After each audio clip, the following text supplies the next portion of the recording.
important to me because I feel like I've found a lot of my opportunities, as you heard Dr. Andrea talk about, by serving other people. So when I started serving other people and saying, how can I help you? Then I started to release more of the purpose that I felt was already in there, but I would have never discovered that had I not started serving. And so that, I feel, is what's helped me to where I am right now. Awesome. Now I can see everybody, but you can't see me. Anybody else want to add on to that one about the whole, how do you measure success?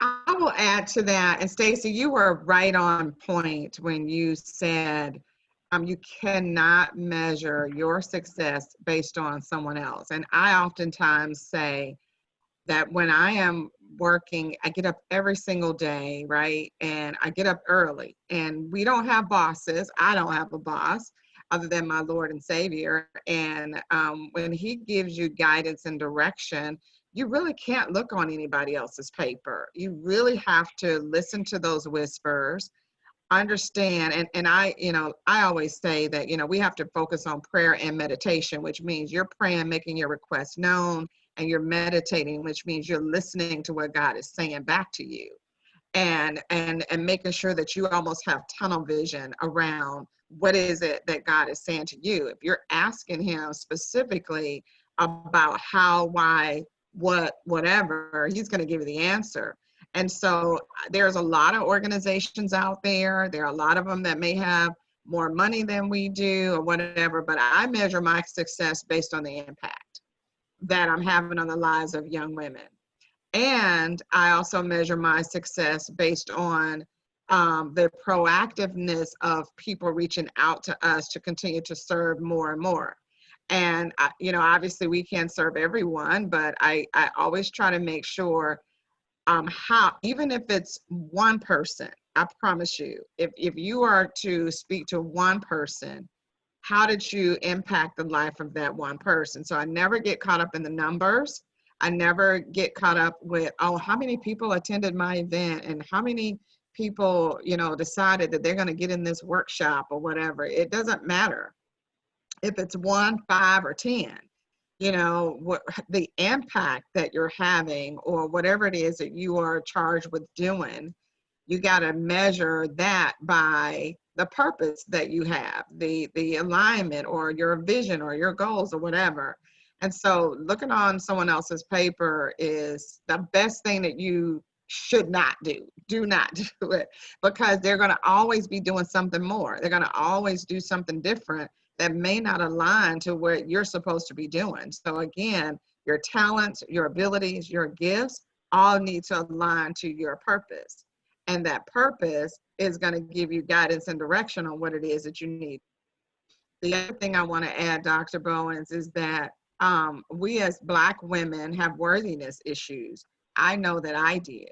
I certainly had to spend some time being self-aware, knowing and understanding who I am as a person, standing in my own truth, knowing and understanding what I have been called to do, what's in my hand, and what it is that I need to stay focused on, because in this world that we're living in, it's so easy to get distracted and to be pulled in 100 different directions.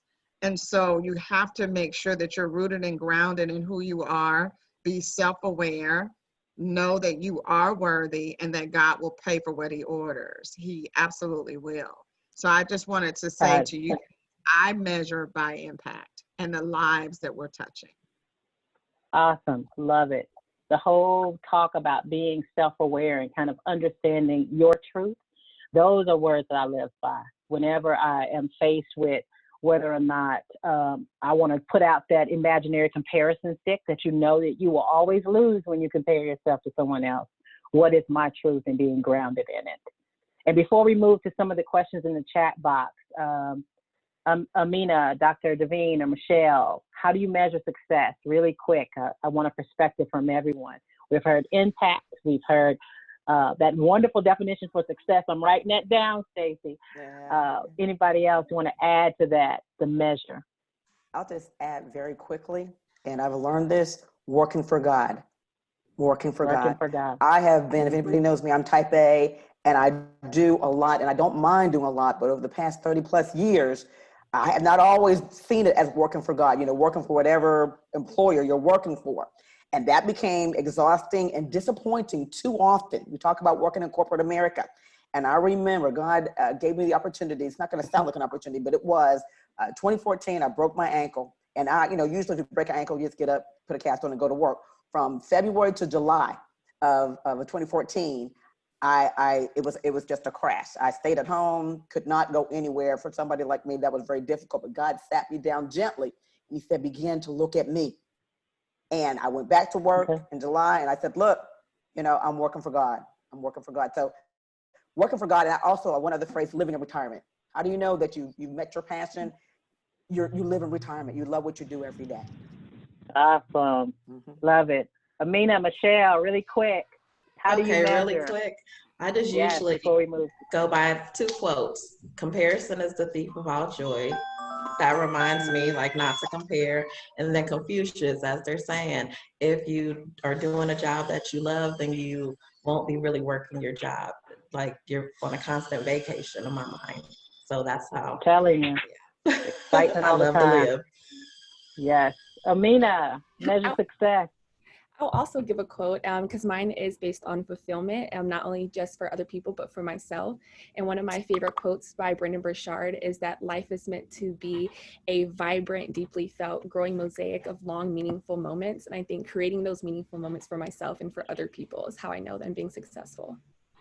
Oh, don't you love it? I feel like we should go like this. Can you put that in the chat, Amina? That's yes. awesome.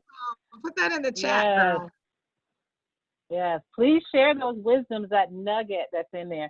Now, I had some great questions come into the chat box, and I do apologize for dropping off. I don't know what that was about, but I'm rebuking that one. But I have one from Guthrie. I'm sorry if I mispronounced your name. She says, I'm coming from the perspective that many immigrants face in North America, where we are often gravitate towards work that pays more, which may or may not align with our passion. I'm seeing the stark dichotomy between your passion and your career, mainly in the immigrant community. How do you begin to bridge the gap between these two? Great question. You got to work, you got to get paid, but then you're not passionate about it. So do any of our panelists want to jump in and give, and I'm going to give her a second question too, in case you weave it into that first one, is how do you continue to stay motivated and show up every day with courage? And that's probably from the lens that you're not passionate about what you do every day. Who wants to take a start at that? I'll take a start. Okay. So it sounds like you're saying, just to make sure that I'm clear on the question, she's saying that she is in a career or industry that she may or may not be passionate about, and how do you pay yourself or generate revenue in a field that you're not passionate about, or are you passionate about something but you're not necessarily making money in it? Where they're not the same. I think she's saying, and if she's still on, she can unmute herself and clarify that question. I'm here. Yeah, Catherine, you want to clarify? Sorry for posting such a convoluted question. I am one of the lucky people, I feel, who has found passion in the work I'm doing, and I've managed to integrate the two a lot with Stacey's help, of course.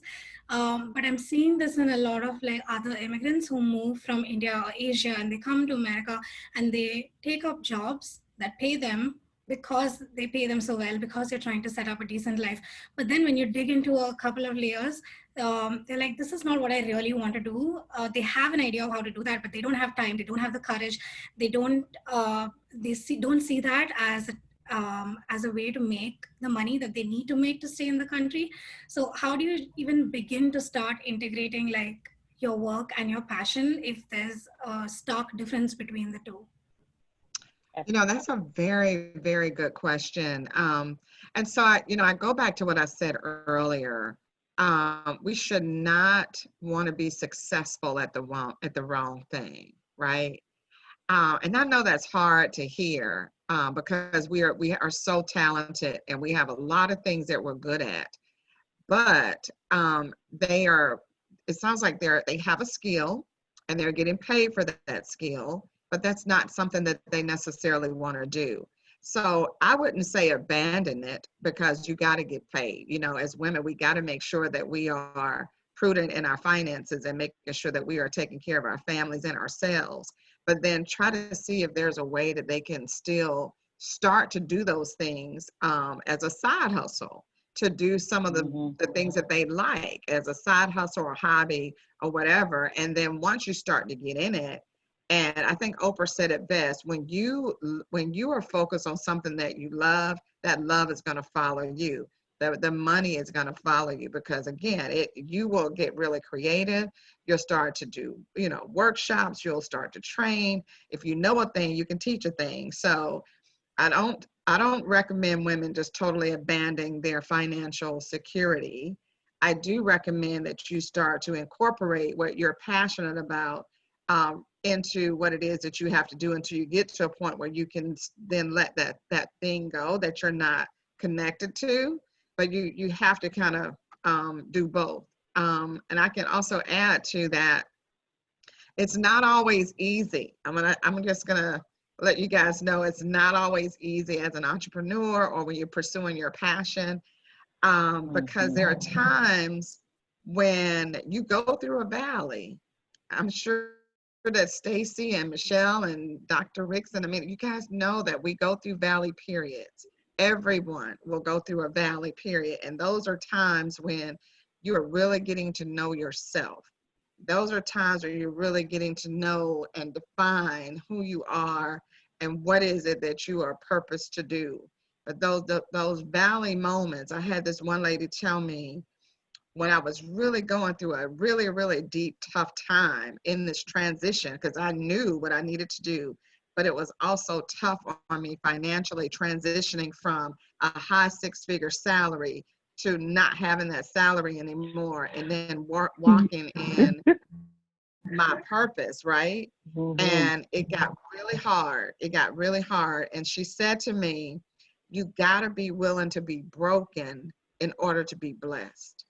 And you're going to learn so much in that valley period about who you are as a person. And you get very clear about what it is that you're supposed to be doing.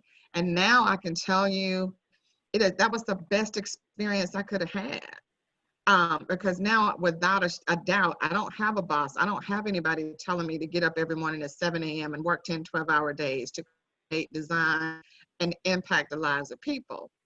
But when you're in that space of purpose and you're passionate about it, everything, and you walk it. So to going back to your point, it's you have to do a little bit of both. And I think, Stacy, you can probably attest to that, because, you know, I think you're still in corporate, but sometimes when you take that leap and you leave out of corporate, and we're women that are used to making a lot of money, I'm telling you.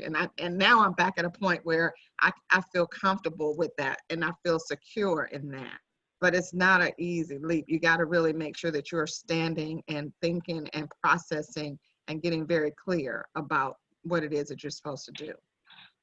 That's a whole session on itself. Because that leap right there, 2018, and that quote I started off this session with, talking about wanting to quit when you know that you're on that journey of purpose and passion. I was there. So I get that. And sometimes you do have to work here in a place you're not passionate to fund the other thing over on the side. But great question. Thank you for asking that one. Can y'all believe it that 53 minutes have already went by? So any more questions, drop them into the chat, and then I'm going to ask a question. I can't believe it's almost time for us to wrap up. I am having so much fun. Any more questions? Well, I have one. Of course, I want to talk about the pursuit of passion leads to growth. That is something that I believe that you have a passion, but you have to grow into it a bit. Before it. I thought when I left corporate and I was pursuing my passion of inspiring, developing, and growing people to become the highest expression of themselves, I thought I was walking out of one season directly into the other. I did not know that I was stepping out of the boat, and that boat stepping out of the boat, I was going to be on water, and that water is not solid ground. You sink. Then you're trying to swim, and then the water's up here. Then you're trying to swim, and you're going up and down. But I had to grow into it. So any of my panelists, I want to hear from, let's say, Dr. Devine. I think you wanted to comment on our last one. The pursuit of passion leads to growth. Tell me something about that journey of growth. Well, having And I want to hear from everybody. So make sure you keep your responses very short, because I want to make sure we have time to hear from everyone. Okay. Well, I have to remember that the destiny in me is greater than the storm around me. And I have to constantly be aware of that. And that has helped me to grow. There is a little visual that I have. If you all can picture a caterpillar and how the caterpillar sac is not really that attractive, but think about the butterfly that it turns into. And that's a process. So allowing ourselves to go through the process, insisting that in the midst of challenges, you might have to dig for those opportunities. You might have to cry as you dig through those opportunities, but they're there. They're there, and just not to give up, and that you're not alone. Awesome. Growth. Rapid fire. Come on, panelists. Michelle, you go next. Oh, you want to go? Well, Amina, go ahead, Amina. I would say one thing about growth is that you have to constantly be open-minded and able to change. And I think I've definitely learned that, or am still learning that now, because I'm a date planner in quarantine, or all my couples can't actually go on dates. And so I've had to learn how to not become so attached to necessarily the idea or the actual career, or the job, but more so the emotions behind it and the results that I want to fulfill. So I want to be able to help couples and to empower young minority girls, and that can apply to many different aspects. There's many different things I can do to make that happen. So I have to be open to change so that I can continue to grow and to fulfill that solution. So I was going to say growth for me is uncomfortable.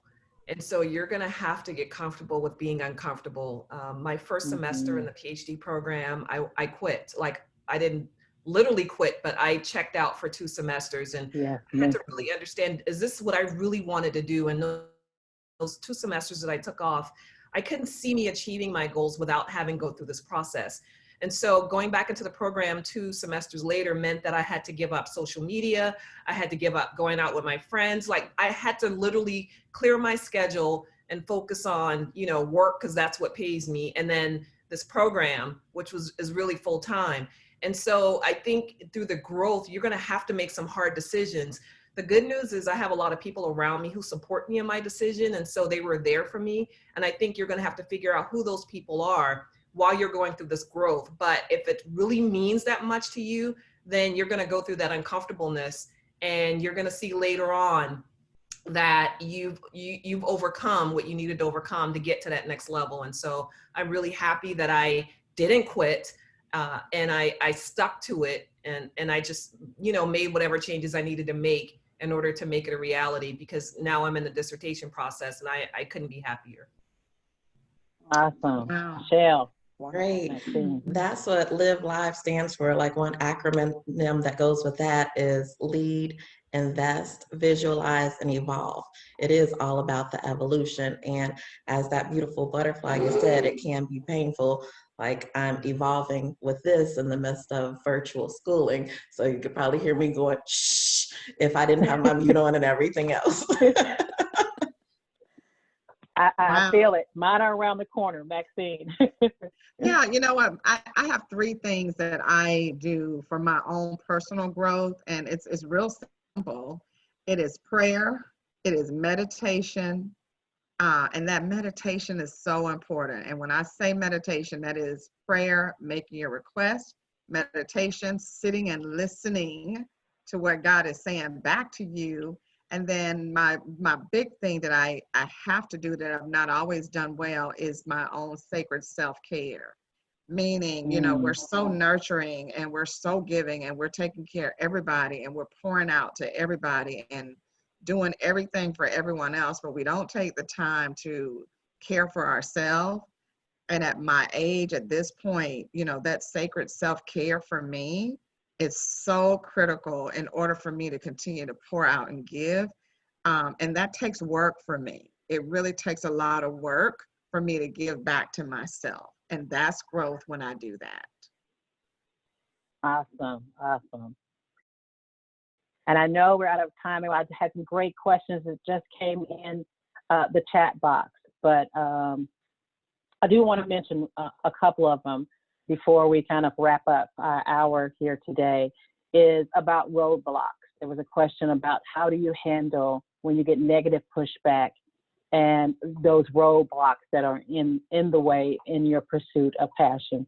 Some of it, I think, came out in the earlier discussion, but I at least want to add, and any panelist can add on in a 10-second answer, is the fact that anything worth pursuing will come with obstacles, will come with pushback. And a lot of times when you're given that vision, and we heard a lot of it today, that vision by God that is secretly placed inside of you, and you start pursuing it, everybody can't see it. My family actually thought I was having a midlife crisis when I said it was time for me to leave Procter & Gamble. Like, why would you want to leave a job where you're making well over 6 figures to do what? You got a PhD in chemistry. But it's hard to articulate when the passion is burning in you so fiery that you have so much courage to step out that you can't even see fear. So those roadblocks do come up, but it is going back to, I think, Maxine, you said it earlier, about your truth, understanding your truth. So I know we could not address that fully, but it was such a great question. I at least wanted to mention that one in there. And there are lots. So panelists, if you get a chance, scroll through, a lot of accolades for you in there. A lot of people want to say that they were encouraged or inspired with what you said today. But we are out of time and our lunch hour is over. So I do want to get ready to wrap up another fabulous session. So give our panelists a hand clap. Use your little tools on your menu to give them a hand clap, because they were absolutely awesome.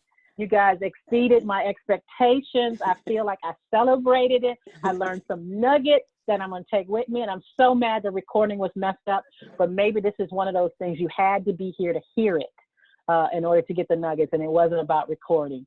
So for those that are on, this is a series.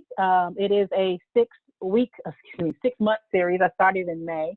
We have 2 more sessions left, so please do join me in September. Our next one, and we started to hit on the topic a little bit today, is about knowing your value in the workplace.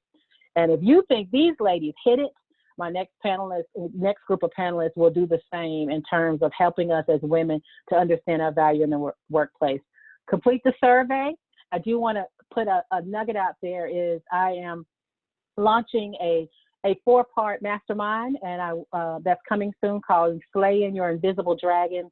I know everybody's not ready to walk into their passion like tomorrow, but it takes getting rid of some of those things that are success blockers in our career. And that's what this 4-part series is about. So it will open up next month, and I'm so excited for it, because I do believe this is something that I don't think that I could have launched it 5 years ago. It took me growing into my passion to be able to help other people release them. So I hope some of you will choose to join me on that journey, and will continue to be a part of the Brown Bag virtual lunchtime session. So with that, I say thank you for sharing your lunch with me. I hope you learned something, got something out of it, and will take something with you. So any last closing remarks from any of the panelists? You want to say anything before we get ready to end our session? Happy Follow us anniversary. on LinkedIn. Okay. Check us out on LinkedIn. We want to stay Yes. connected with everybody if we can. Absolutely. Yes. Thank you for coming. And yes, Thank you yes. for And you coming, will and get thanks for their having me. LinkedIn information. Thank So thank you so much. birthday wishes. This was a great party for me. Yes, and thank you, Andrea. We appreciate it. Congratulations. A hand for My Dr. pleasure. Andrea. Everybody, make sure you smile if you can. Turn your camera on. I'm going to get one picture of our time together, because it has been so much fun. If I can work my own camera, how about that? All right, say cheese. Cheese. All right, enjoy your day, and thank you, and hopefully I'll see you next month. Yes. Bye-bye. Thank you, everybody. Thank you, Have a great ladies. day. Bye-bye.